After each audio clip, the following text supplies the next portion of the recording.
재난안전연구원에 따르면 우리나라에서 지난 50여 년간 10명 이상의 사망자를 낸 사고는 총 276번 일어났다고 합니다. 최근에는 세월호 침몰 사고와 같은 인적 재난과 매년 태풍으로 인한 피해, 올해 지진 피해까지 각종 재난 재해로부터의 해방은 국가적 책임 이전에 우리 스스로가 미리 대처하고 대응하는 것도 중요합니다. 그럼 내 가족과 이웃을 지키기 위해서 어떻게 행동해야 하는지 지금부터 알아볼까요?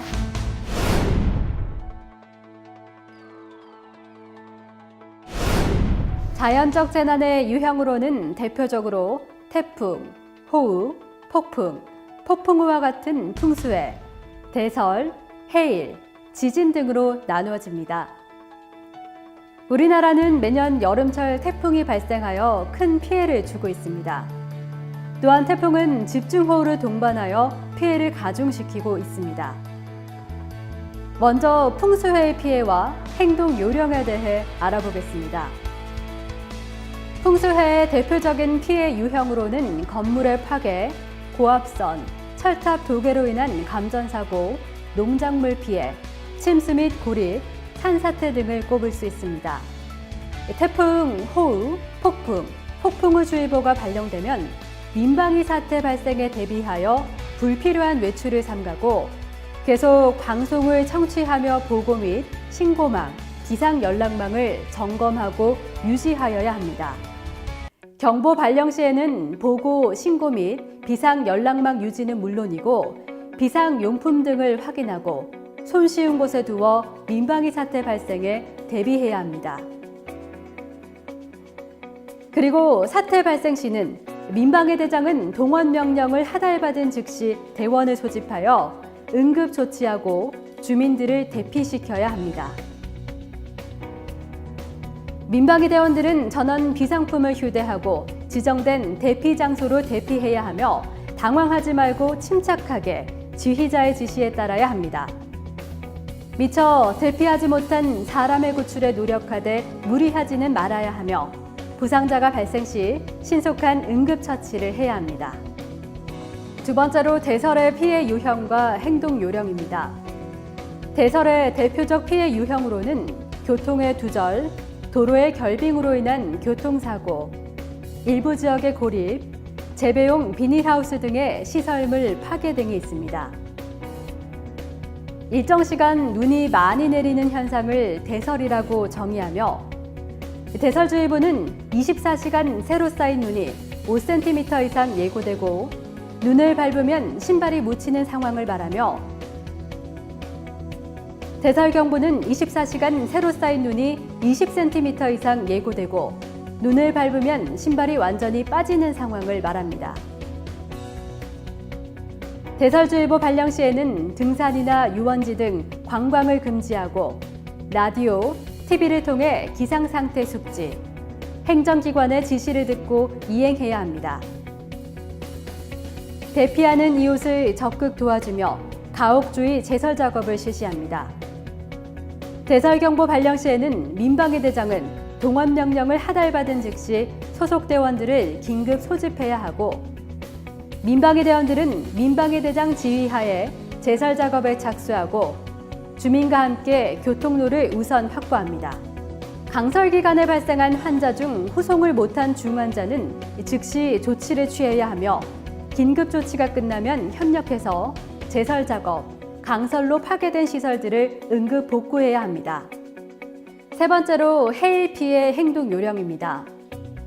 해일주의보 발령 시에는 민방위 대원, 수방단 및 예비군은 근무조를 편성하고 대기합니다. 경보시설 점검과 비축물자를 확인하고 어선 정박장, 방파제 점검, 그리고 노약자 및 어린이는 대피 준비를 하고 저지대 해변 주민은 안전지대로 긴급 대피시켜야 합니다. 해일경보 발령 시 민방위 대장은 대원 및 주민을 비상 대기시키고 주민의 개별 행동을 금지하고 민방위 대장의 지시를 받아 행동할 수 있도록 해야 합니다. 민방위 대원들은 임무에 따라 저지대 해안 지역 주민들을 안전지대로 긴급 대피시키고 위험시설물 안전조치 및 재방공사 등을 중지하여야 합니다.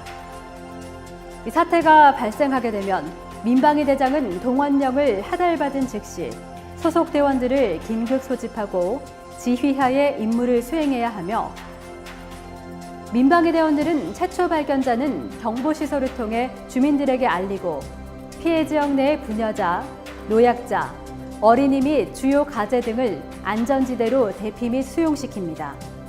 침수 고립자 및 바닷물에 휩쓸려가는 인명 및 가축 구조에 노력을 다하고 인접 민방위대 간 상호 응원 활동을 전개하여 응급복구를 수행합니다. 네 번째로 지진입니다.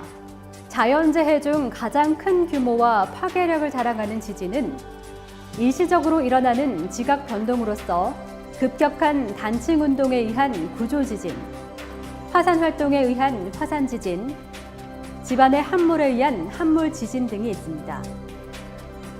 지진이 발생할 경우 크게 흔들리는 시간은 길어야 1, 2분. 그 시간 동안은 가구가 넘어지거나 물건이 떨어져 다치지 않도록 책상이나 테이블 밑으로 들어가 몸을 피합니다. 지진으로 인한 대부분의 부상은 떨어지는 물건들에 의한 부상입니다. 테이블 등의 다리를 꼭 잡고 몸을 보호하는 게 중요합니다. 지진 발생 시 불을 끌 수 있는 기회는 크게 3번.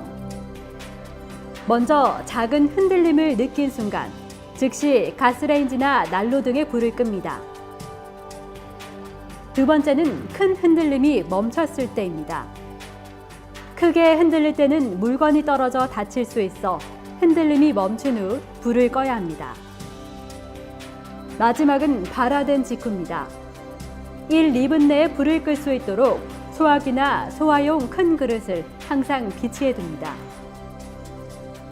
그리고 문이 뒤틀려 갇힐 수 있으므로 문을 열어 출구를 확보하고 대피 방법을 미리 생각해 둡니다. 집 밖에 있을 경우는 유리창이나 간판 등의 낙하물로부터 머리를 보호하는 게 우선입니다.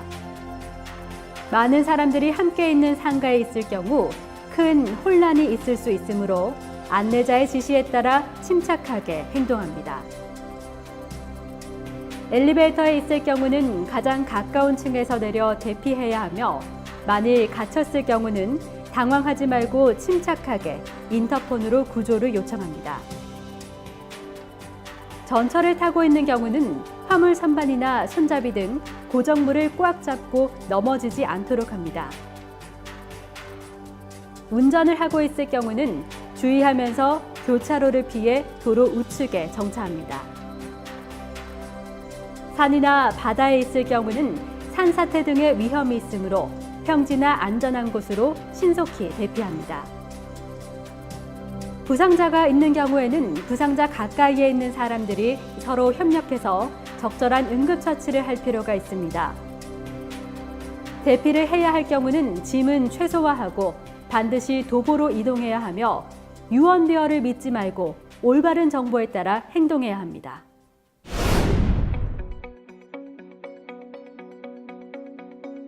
화재 사고는 어떤 물질이 산소와 화합하여 열과 빛을 내며 타는 현상으로 사람의 의도와는 상관없이 발생하거나 고의에 의해 발생 또는 확대된 화학적인 폭발로 연소하는 현상으로 소화시설 등을 사용하여 소화할 필요가 있는 것을 의미합니다. 화재 사고 시 민방위대의 역할은 일반적으로 화재의 성질을 A급, B급, C급으로 감안하여 즉각 소방관서에 신고하고 자체적으로 초기 진화에 임해야 합니다. 다음은 붕괴사고 수습 요령으로 폭발, 파열, 화재 등의 외력이 아닌 통상적 용도에 따라 건물 또는 건축 구조물을 사용할 때 그 자체의 내부 결함이나 부식 및 침식 등으로 그 전부나 일부가 갑자기 무너져 내리는 것으로 일반적으로 적재물, 비계, 건축물이 무너진 경우를 붕괴라고 합니다. 붕괴 사고 시 민방위대의 역할은 건물 내부에 있을 경우 당황하지 말고 주변 대피소를 찾습니다. 엘리베이터 홀, 계단실 등과 같이 견디는 힘이 강한 벽체가 있는 안전한 곳으로 임시 대피합니다.